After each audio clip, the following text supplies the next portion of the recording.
High বন্ধুরা, চলে এসেছি একটা নতুন রেসিপি নিয়ে তোমাদের সামনে। আমাদের ইউটিউব চ্যানেল কথার কলাতানে তোমাদের সবাইকে স্বাগত। আজকে চলে এসেছি কচু পাতা দিয়ে চিংড়ি মাছ, কচু পাতা দিয়ে চিংড়ি মাছের একটা রেসিপি নিয়ে তোমাদের সামনে চলে এসেছি, যেটা করতে হার্ডলি 5 থেকে 10 মিনিট সময় লাগে। আর তার জন্য দেখো আমি নিয়ে নিয়েছি কচু পাতা, মানে দেখবে বাজারে সরু সরু লম্বা লম্বা সেই কচু পাতার মানে ডগাটাকে পাওয়া যায়, সেটাকে এনে ভালো করে সেদ্ধ করে নিয়েছি। আর এখানে সাদা পোস্ত, সাদা সর্ষে আর কালো সর্ষে আর নারকেল একসাথে পেস্ট করে নিয়েছি। আর চিংড়ি মাছটাকে ভালো করে ছাড়িয়ে নুন মাখিয়ে রেখে দিয়েছি। তো চলো রান্নাটা তোমাদের সাথে শেয়ার করছি। আর যদি আমাদের ভিডিওটা ভালো লেগে থাকে তাহলে লাইক, শেয়ার, কমেন্টস আর সাবস্ক্রাইব করে পাশে থাকার অনুরোধ রইল।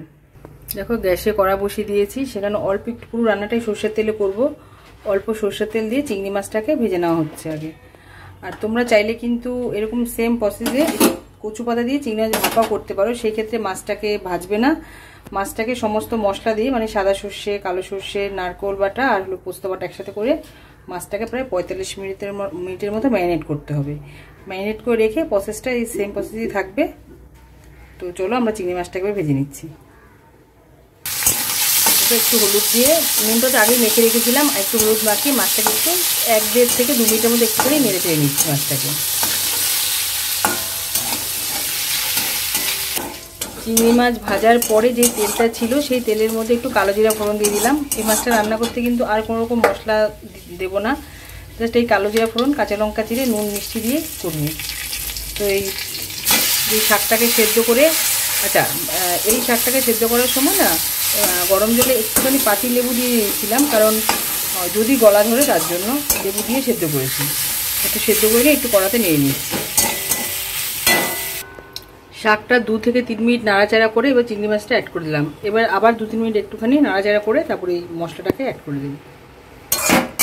এবার দেখো ওই পোস্ত, নারকেল আর সর্ষে বাটাটাকে একসাথে অ্যাড করে দিলাম এখানটা।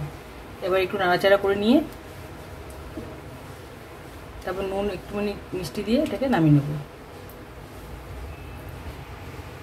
এখন 2-3 মিনিট নাড়াচাড়া করেছি, রান্নাটা আমার হয়ে গেছে। এবার এর উপর একটু সর্ষে তেল অ্যাড করে দিচ্ছি।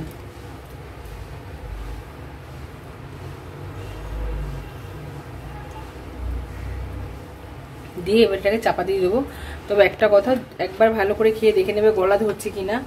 যদি ধরে তাহলে সেই ক্ষেত্রে কিন্তু গ্যাসটাকে অফ করে দিয়ে তারপরে একটুখানি কিছুটা পাতিলেবু দিয়ে দেবে, তাহলে পরে গলা ধরাটা কেটে যাবে।